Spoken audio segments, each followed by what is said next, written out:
Hey guys, I just want to wish you a happy Thanksgiving. I hope you take the opportunity to spend time with your friends and family, and I hope you're grateful for another year on this planet. Switching gears to our topic, we're focused on youth in the system and some of the issues they face. Some of the issues these youth face are the challenges of the criminal justice and the foster care system. While in the foster care, some of these youth have to live through a multitude of traumatic events by the time they reach an adult. Some of these events consist of abuse, neglect, multiple home placement, and a loss of social connection. Youth also experience issues with their physical health, their behavioral health, and their general well being. For the youth in the criminal justice system, they face a higher chance of reoffending and be sentenced under stricter punishment. The textbook tells us that one in every six juveniles is a victim of a property crime, which is 40% higher than that of adults. African Americans in particular face a higher risk of victimization and homicide victimization than white juveniles. As a result, these youths are incarcerated in state prison at an extremely high rate. Fortunately, there are youth programs all around the country whose sole mission is to help at-risk youths.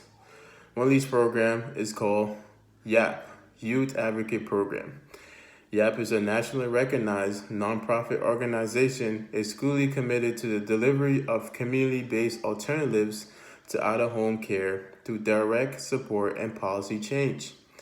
YAP was created in 1975 by Tom Jeffers.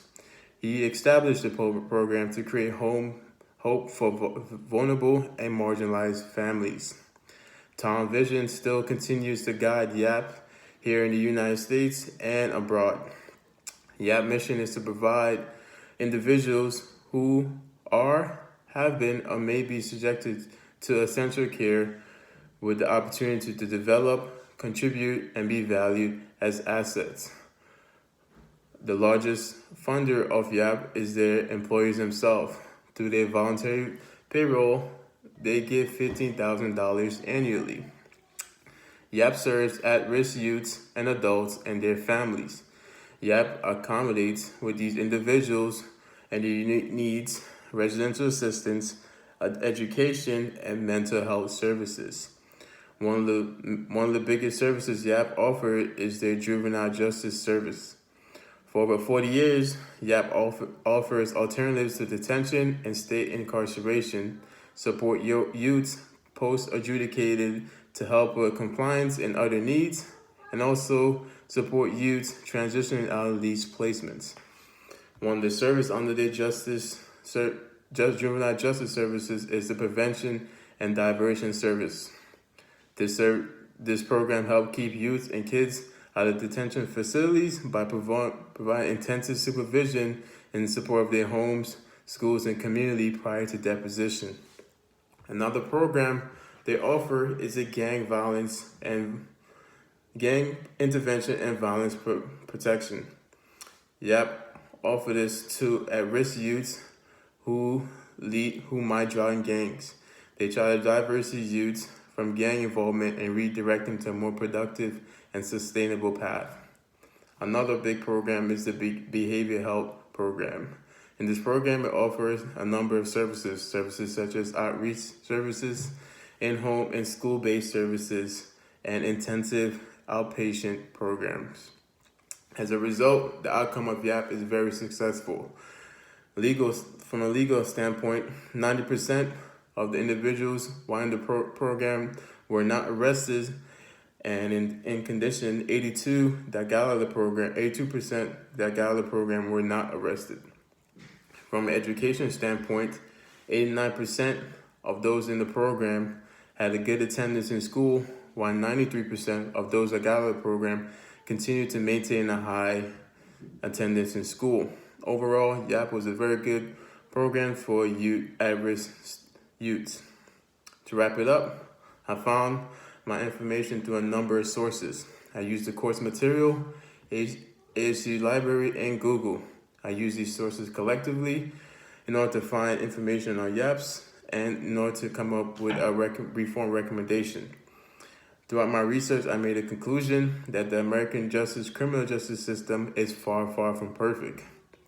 The system is very biased against minorities, African Americans and Hispanics in particular. And one reform that I have is that youth convicted under the age of 18 deserve a second chance. I do not believe that a youth that's been convicted under 18 should be sentenced to life in prison. I believe that people change and we should give them an opportunity to change. David McClure, who wrote Sentencing Reform, suggests promoting a localized sentence with the emphasis on rehabilitation as a goal in the sentencing. I think it's a good idea because it forces judges to think of rehab for convicted youths whenever they're delivering their sentences. Another support of this recommendation comes from Kevin Kern, who wrote Sentence Reform in Virginia. Kevin suggested a counterbalance to longer prison stays. He suggested developing a risk assessment that will help guide judicial use of options. This risk assessment would estimate the likability of a felon that will continue to pose a threat to society. Once a felon is deemed worthy, he or she will be placed in an alternative form of punishment other than incarceration.